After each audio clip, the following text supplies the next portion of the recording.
आज की वीडियो में हम पढ़ने वाले हैं उन क्वेश्चंस को जो आए हैं नीट 2026 में from the chapter sexual reproduction in flowering plants. यहाँ से इस बार आपके 3 क्वेश्चंस आए थे, तो हम उन क्वेश्चंस को अच्छे से समझेंगे और उसके डिटेल्ड सोल्यूशन को देखेंगे एनसीईआरटी के डायग्राम्स के साथ। ठीक है, तो चलो स्टार्ट करते हैं सबसे पहले क्वेश्चन से। सबसे पहले आपको बोला है arrange the following in the correct developmental sequence related to microsporogenesis. तो इस क्वेश्चन को सॉल्व करने के लिए पहली बात तो आपको माइक्रोस्पोरोजेनेसिस के बारे में पता होना चाहिए। लेकिन अगर आपको इस प्रोसेस के बारे में पूरी तरह से नहीं पता है, लेकिन आपको इतना पता है कि microsporogenesis is the process of development of pollen grains, तो भी आप इस क्वेश्चन को सॉल्व कर सकते हैं। देखिए मैं आपको बताती हूँ कैसे। अगर फाइनल जो प्रोडक्ट है वो पोलन ग्रेन्स है, यानी कि अगर आपको इस प्रोसेस से पोलन ग्रेन्स बनाने हैं, तो ये जो डेवलपमेंटल सीक्वेंस है इसमें लास्ट में आना चाहिए पोलन ग्रेन। और आपको यहाँ पर वही पूछा है कि करेक्ट सीक्वेंस बताना है कि कौन सा स्टेप के बाद कौन सा होता है। तो अगर आपको पता है कि पोलन ग्रेन्स लास्ट में आएगा, यानी कि आपका जो सी है वो लास्ट में आएगा, तो आंसर तो आपका वैसे ही आ गया है। लेकिन हम लोग इतना शॉर्टकट नहीं मारेंगे, हम जाएंगे इसके पूरे प्रोसेस को पढ़ने। तो देखिए माइक्रोस्पोरोजेनेसिस क्या होता है। Microsporogenesis the process of formation of microspores. Microspores को ही बोलते हैं पोलन ग्रेन्स। ठीक है, माइक्रोस्पोर्स एक प्रोफेशनल टर्म है और पोलन ग्रेन्स इसका थोड़ा सा कैजुअल टर्म है। किससे बनते हैं ये microspores? They are formed from pollen mother cell. और ये जो पोलन मदर सेल है इसे आप माइक्रोस्पोर मदर सेल भी बोल सकते हो। इसमें हमने पोलन मदर सेल पीएमसी या फिर माइक्रोस्पोर मदर सेल, यहाँ से बनते हैं आपके माइक्रोस्पोर्स यानी कि पोलन ग्रेन्स। अच्छा, और ये जो पोलन मदर सेल्स है ये कहाँ से बनते हैं? ये बनते हैं स्पोरोजिनस टिश्यू से। तो एक बार मैं आपको डायग्रामेटिकली समझाती हूँ कि होता क्या है। देखिए ये है आपका एंथर का स्ट्रक्चर। ठीक है, तो जब आप इसे यहाँ से कट करेंगे और आप इसे साइड से देखिए, जैसे आपने इसे अपने लेफ्ट हैंड में पकड़ा ऐसे करके और यहाँ से एक ब्लेड जलाया, तो आपको क्या दिखेगा? ऐसा वाला एक स्ट्रक्चर दिखेगा। फिर आप इस स्ट्रक्चर को ऊपर से देखो, ये तो आप अपने अभी साइड से देख रहे हो, यहाँ से आपने कट कर दिया था और ये आपको स्ट्रक्चर दिख रही है। अब आप इसे ऊपर से देखेंगे तो आपको इस तरीके का स्ट्रक्चर दिखेगा। ये वाला एक बटरफ्लाई के शेप का एक स्ट्रक्चर आपको दिखेगा यहाँ पर। अब अगर मैं आपको इसे जूम करके बताती हूँ तो देखिए ये जो सबसे बाहर वाली लेयर आपको दिख रही है, ये बाहर वाली लेयर, इसे बोलते हैं एपिडर्मिस।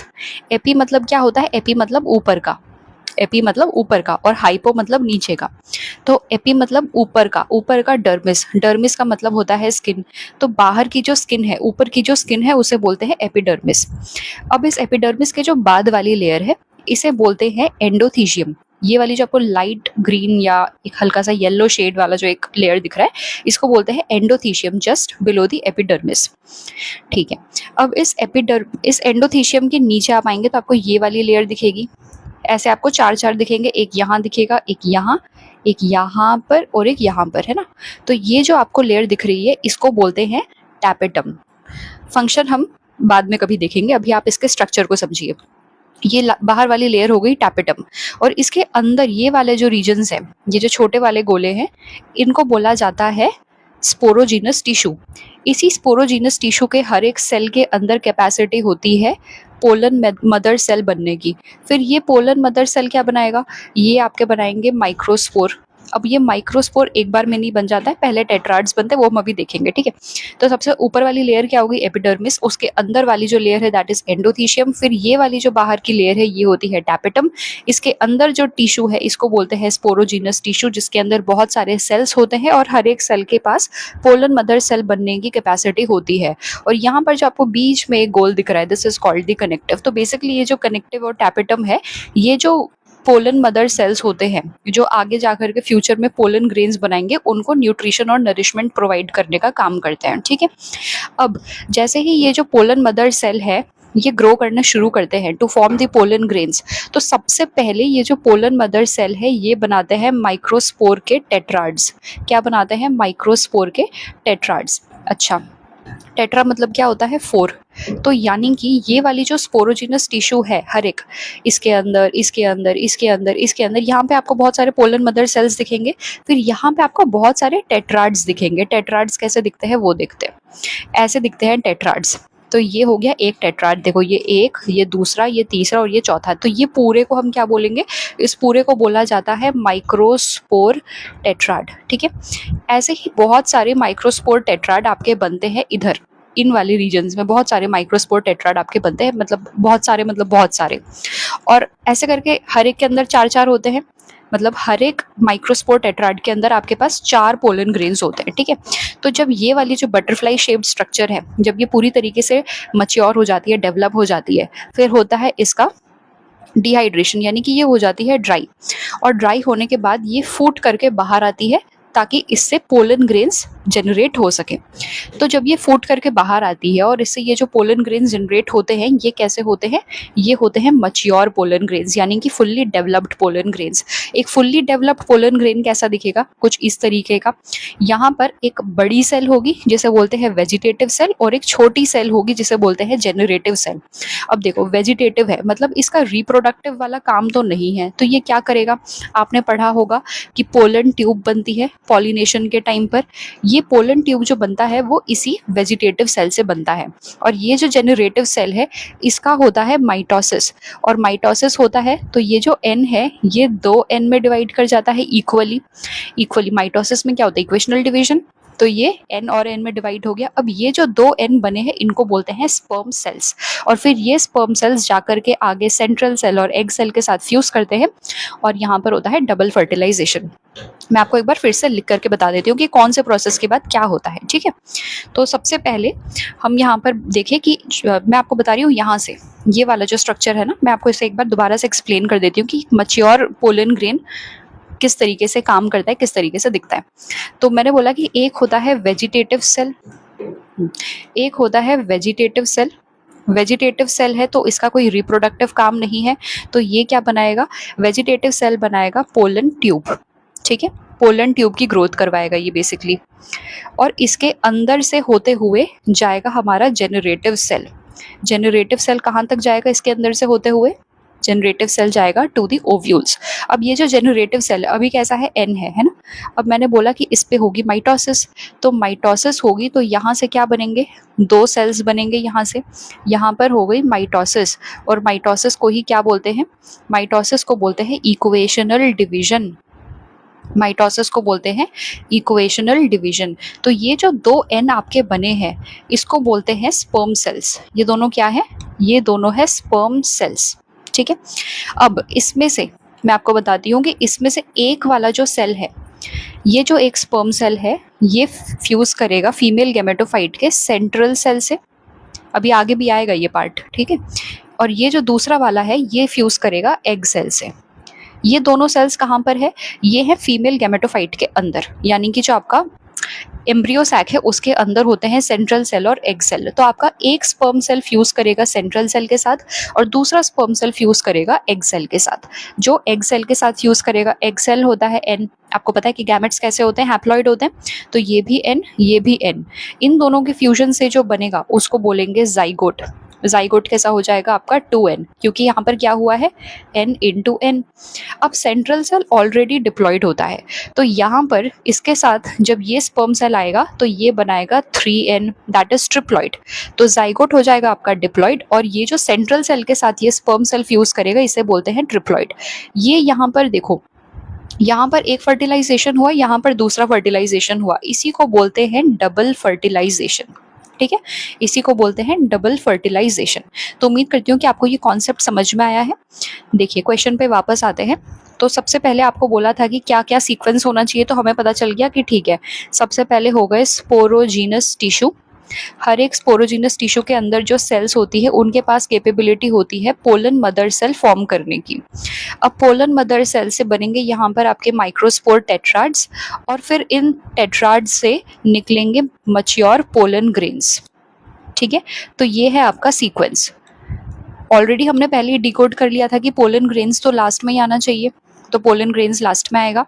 पोलन ग्रेन्स किससे बनेंगे? माइक्रोस्पोर के टेट्राड से, जो कि आपका ए में दिया हुआ है। उसके बाद माइक्रोस्पोर टेट्राड्स किससे बन रहे हैं?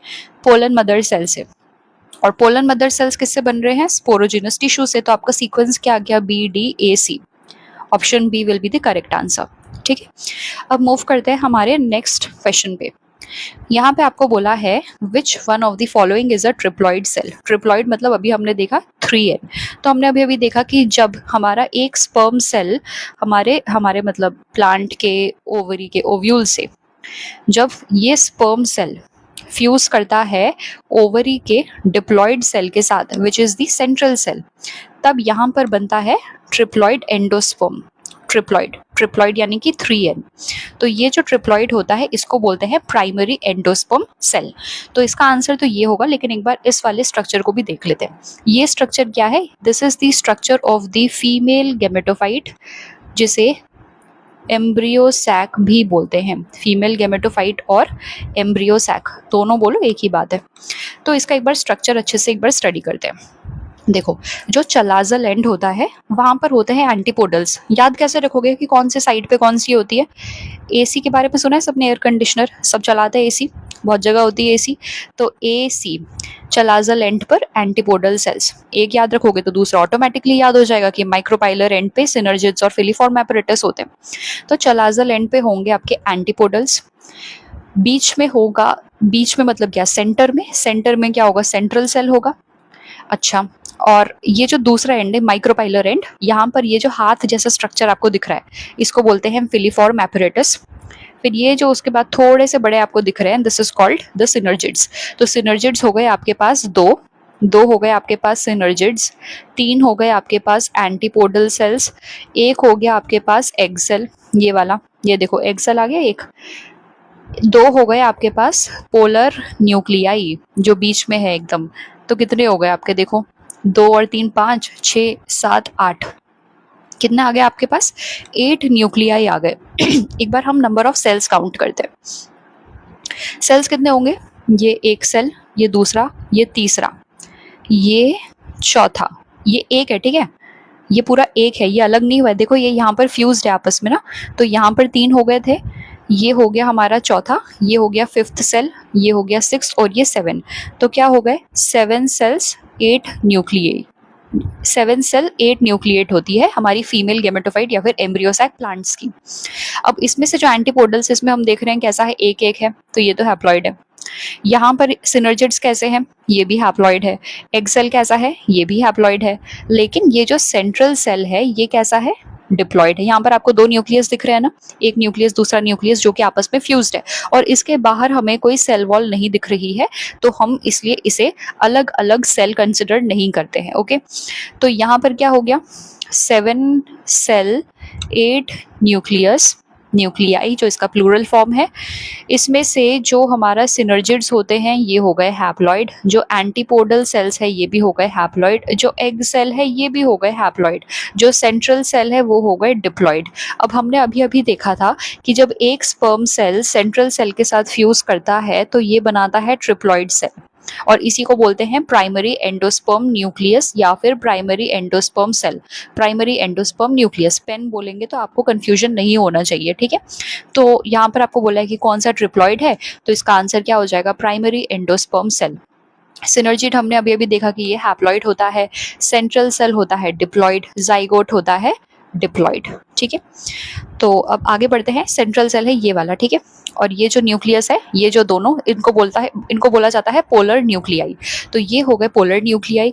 ये वाला जो है this is the central cell. ये जो सिंगल सा आपको दिख रहा है ऊपर की तरफ से ये होता है एग सेल। यहाँ पर ये जो 2 बड़े बड़े सेल्स है दैट इज द सिनर्जिड। ये हाथ वाला जो स्ट्रक्चर है this is the filiform apparatus. तो बेसिकली ये जो सिनर्जिड्स और फिलीफॉर्म एपरेटस है ये पोलन ग्रेन्स को गाइड करते हैं टुवर्ड्स द ओव्यूल, ठीक है?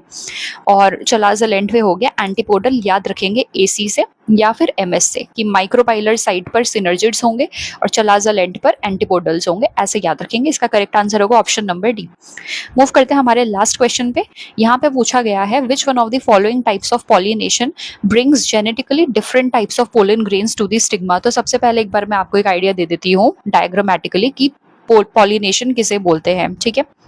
तो देखो ये हो गई स्टिग्मा, यहाँ पे हो गई स्टाइल, और यहाँ पर हो गई बड़ी सी ओवरी जो स्वोलन पार्ट है। तो ये क्या हो गया? ये जो ऊपर वाला रीजन है ये हो गया हमारा स्टिग्मा, हमारा मतलब प्लांट्स का, ठीक है? ये हो गया स्टिग्मा, यहाँ पर हम बना देते हैं स्टिग्मा। ये हो गई हमारी प्लांट्स के रिसेप्टिव स्टिग्मा। अब ये जो बीच वाली आप रीजन देख रहे हो, एक मिनट,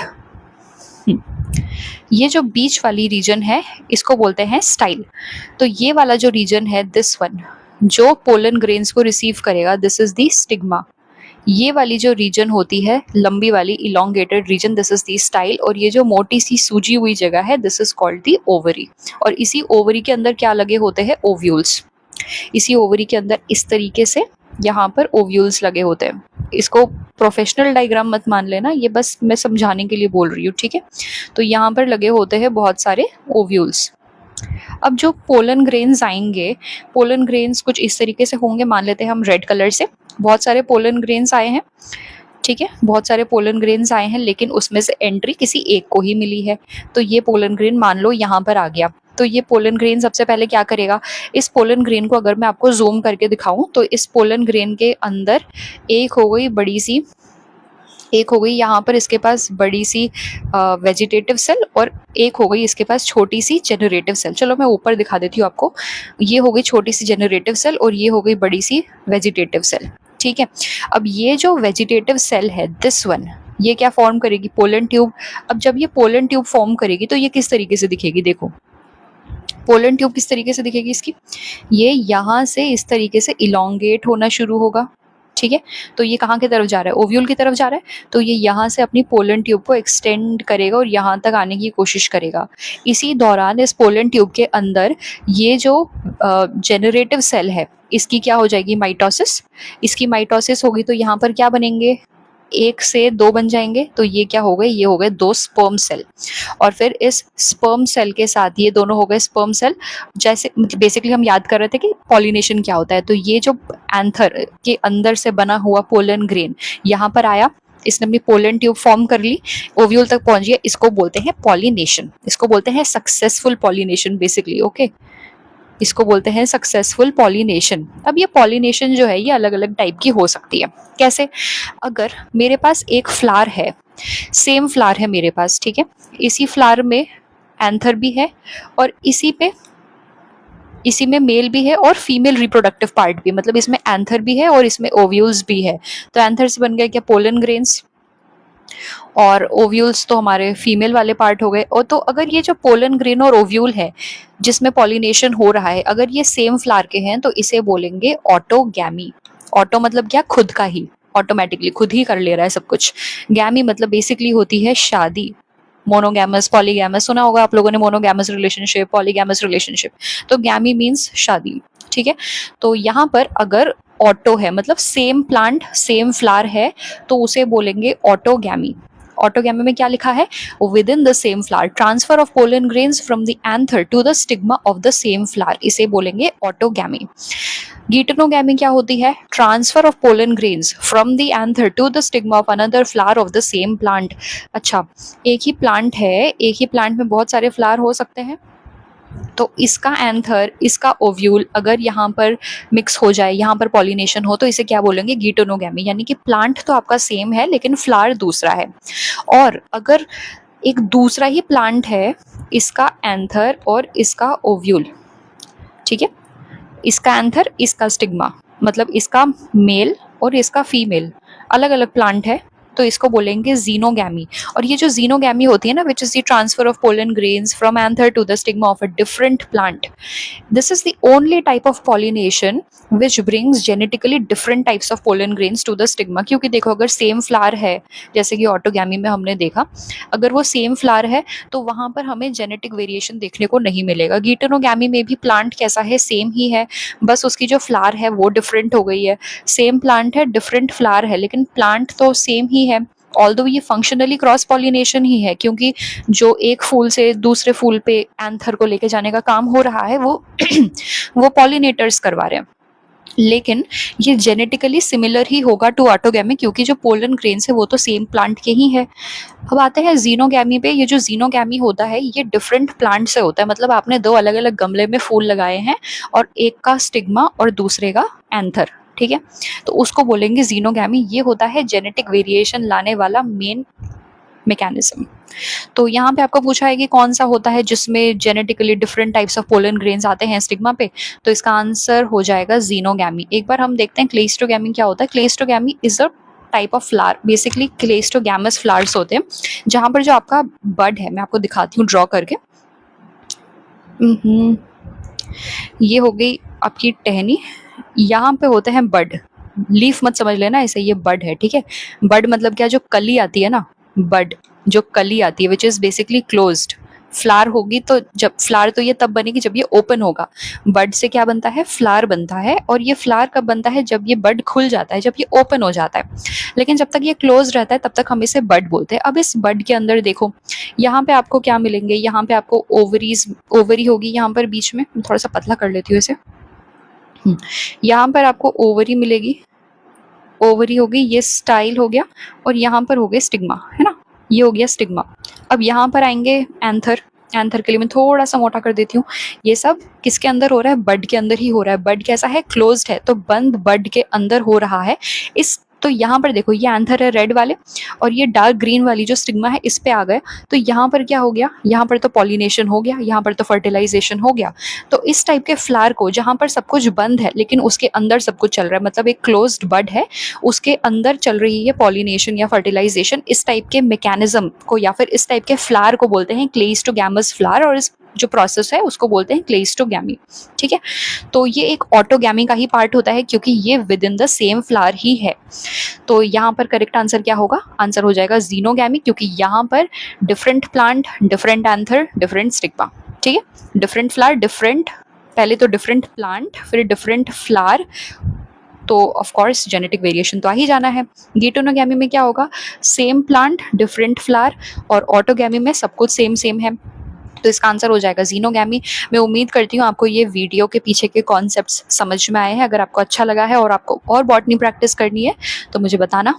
मिलते हैं अगली वीडियो में, बाय।